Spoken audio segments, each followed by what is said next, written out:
ومدحت بطيبة طه ودعوت بطه الله أن يحشرني أواها بلواء رسول الله. صلى الله على محمد صلى الله عليه وسلم صلى الله على محمد.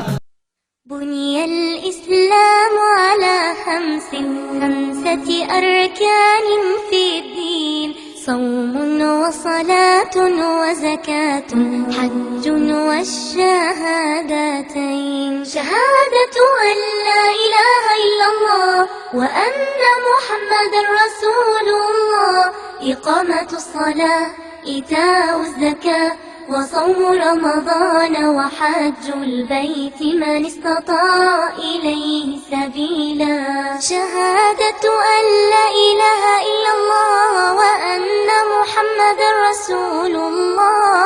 لا أعبد في الكون إلا الله ورسولي للبشر هدى. بني الإسلام على خمسة أركان في الدين: صوم وصلاة وزكاة حج والشهادتين.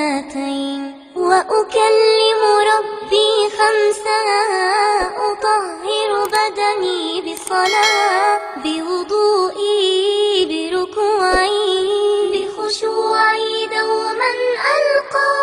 بني الإسلام على خمسة أركان في الدين: صوم وصلاة وزكاة حج والشهادتين.